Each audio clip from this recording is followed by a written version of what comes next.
Coucou tout le monde! Aujourd'hui on se retrouve pour une nouvelle vidéo qui est le tout premier tuto avec mon chien Farouk. Voilà. Et ça va être le tuto apprendre assis à son chien. Donc pour ce tuto vous aurez besoin d'un jouet de votre chien qu'il apprécie et tout ça. Moi par exemple c'est ce ballon. Farouk l'aime énormément et donc du coup c'est celui qui va me permettre de lui apprendre le tour. Ou autrement, vous pouvez aussi utiliser des gourmandises, je vous expliquerai de suite après, mais vous avez deux façons de faire, donc voilà, ça peut marcher aussi. Pour ce tuto, on va commencer par quelques conseils que je pourrais vous donner. Premièrement, je sais qu'il y a souvent débat parce qu'il y a deux techniques pour dresser son chien. Vous voyez peut-être de quoi je parle. La première, c'est de donner en récompense un bonbon à son chien lorsqu'il a effectué ce que vous lui avez demandé. Ou alors la deuxième, c'est plutôt de se servir d'un objet ou quelque chose comme ça pour lui faire comprendre que c'est bien, une caresse et tout ça. Personnellement, je suis apte aux deux techniques. Voilà, il n'y a pas de préférence, c'est vraiment... moi, je fais les deux un peu en même temps en fait. Parce qu'il ne faut pas donner trop de nourriture à son chien parce qu'autrement c'est sûr qu'il va le faire que pour ça. Et en même temps, si on lui en donne pas un peu, le chien il préfère quand même souvent la bouffe à la caresse. Hein. Bon, après ça dépend vraiment du chien, c'est pour ça que je vous dis ça. Moi je sais que j'avais les deux cas on va dire avec ma chienne Bali qui était vraiment sur la bouffe. Si vous aviez pas un morceau de croquette dans les mains, elle faisait rien. Donc là pour l'adresser c'est obligé. Après à force de le répéter, de diminuer oh mon dieu, la fréquence en fait à laquelle vous donnez les croquettes, vous diminuez etc. Et ensuite elle le fera sans. Mais à l'inverse, mon chien Farouk, il est moins sur la nourriture, mais surtout sur le jeu. C'est un chien qui adore jouer, qui adore passer son temps avec son ballon et tout ça. Donc là, du coup, dans ce cas-là, je vais me servir de son jouet. Donc voilà, déjà, premier conseil, si vous reconnaissez un peu votre chien dans ce que je viens de dire, voilà, vous pouvez voir quelle technique peut-être sera la plus adoptée. Donc en deux, pour dresser votre chien, c'est vraiment préférable qu'il soit dans un endroit où il se sente bien, dans son jardin tout simplement si vous avez un jardin, ou alors dans votre appartement, je ne sais pas, mais vraiment dans un endroit où il se sente bien. Si vous le faites en pleine balade, il va être vraiment distrait par toutes les choses qu'il y a autour de lui et du coup ce sera impossible pour vous de le dresser. Ensuite, troisième chose, comme je viens un peu de vous le dire, il faut vraiment que votre chien il soit attentif à vous, à vos ordres. Il faut vraiment que votre chien ne se disperse pas partout. Et c'est pour ça que vous allez voir très vite que avant de commencer à vouloir apprendre quelque chose à votre chien, jouez avec lui pour lui montrer que voilà, vous jouez avec lui. Donc il y a un contact entre vous qui se crée. Et comme ça, votre chien sera beaucoup plus attentif à vous parce qu'il se dira « chouette, on va jouer ». Il ne faut vraiment pas que de dresser votre chien, pour lui, ça devienne une corvée. Parce qu'autrement, il vous en fera encore moins, il vous écoutera moins, il sera encore plus distrait et ce sera juste pas possible pour vous. Donc maintenant, on commence le tuto. Donc comme je vous l'ai dit juste avant, on va commencer par s'échauffer et donc en parallèle jouer. Puisque mon chien adore les ballons, du coup, on va jouer à la course et tout ça, vous allez voir. Par contre, ne vous inquiétez pas si mon chien il boite sur les vidéos.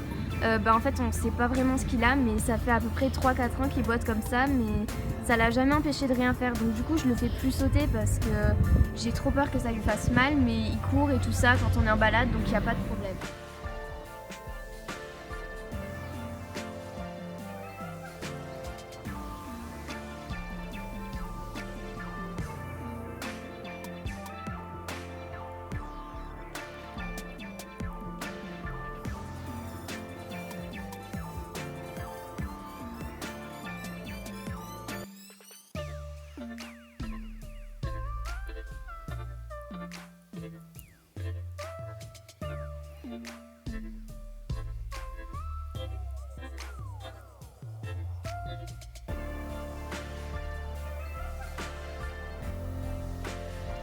Bonjour Farouk.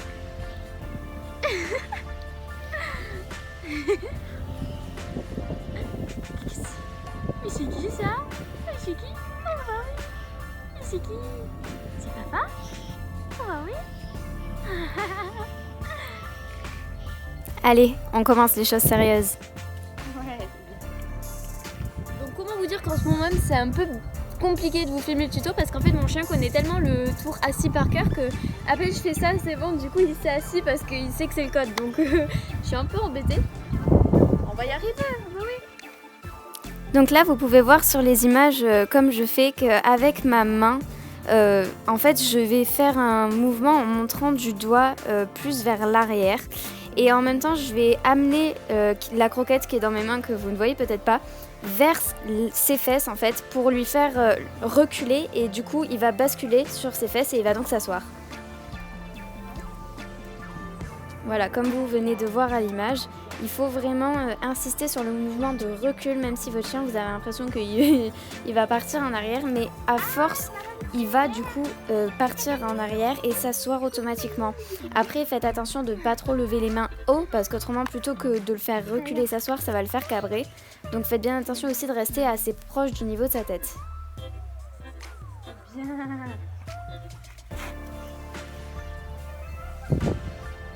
Ensuite, vous pouvez rajouter un code une fois que c'est accompli.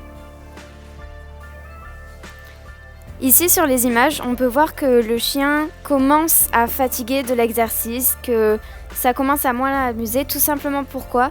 Parce qu'on peut voir que plutôt que de s'asseoir face à moi, il va s'asseoir à côté, voire à l'opposé. Et ça, c'est vraiment le signe que votre chien commence à en avoir marre. Donc arrêtez la séance sur ça, vous le félicitez bien et vous le caressez.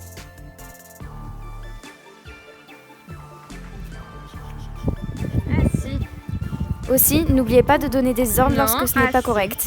Voilà.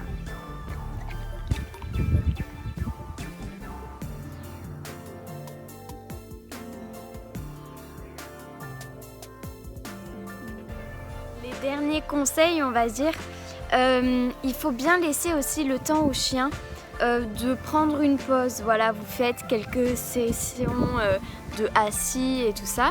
Et quand vous voyez qu'il a bien répondu, qu'il a bien compris et tout ça, vous lui faites faire une pause parce que non seulement ça le remercie, on va dire, mais en plus ça lui fait du bien et ça lui montre que le dressage c'est pas seulement que on travaille, ça peut être aussi de l'amusement. Et c'est vraiment ce que je fais avec mon chien maintenant qu'il connaît plusieurs tours. On s'amuse à les enchaîner et lui il y a 2 tours qu'il adore.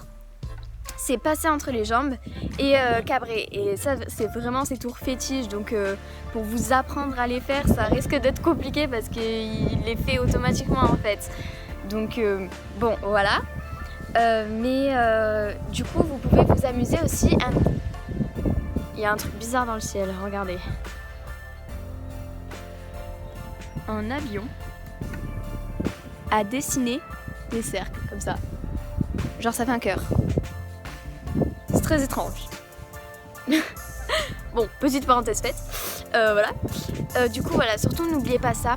Et aussi faites des sessions, surtout au début quand ils connaissent pas le tour et tout ça, très courtes pour que le chien ne se lasse pas vraiment. Même dans tous les cas, faut pas faire plus de 20 minutes parce qu'autrement le chien il va se lasser et ensuite ça va être de pire en pire pour lui apprendre un tour. Donc voilà, vraiment faites bien attention à ça. Après, j'ai pas grand chose d'autre à vous dire. Je pense que vous avez vu sur les vidéos un peu comment je faisais. Donc il faut vraiment, quand le chien, vous voulez lui demander de s'asseoir, qu'il est debout face à vous, non seulement vous baissez un peu vos épaules vers lui, mais il faut en plus que votre main, elle aille de plus en plus en arrière vers ses fesses en fait. Parce que automatiquement, il va faire ça. Et donc il va porter le poids en arrière. Et forcément, du coup, il va s'asseoir en fait. C'est un automatisme. Du coup, c'est vraiment la technique que moi je recommande parce que c'est celle que j'ai utilisée et qui marche très très bien comme vous avez pu le voir. Et c'est celle aussi qui sont indiquées dans les livres. Donc après, il y aura toujours d'autres techniques. Mais la technique de vouloir appuyer sur le cul du chien pour le faire laisser qu'il s'assoie, c'est pas du tout bon parce que ça lui fait forcer plus qu'autre chose et ça lui fait mal. Donc voilà, moi je vous conseille vraiment cette technique là. Après vous pouvez en avoir d'autres, mais voilà, moi la technique que je connais c'est celle-là et franchement je la trouve très bien. Donc voilà, sur ce, j'espère que la vidéo vous aura plu. Je vous fais des gros bisous et à bientôt. C'était Farouk et Océane, abonnez-vous.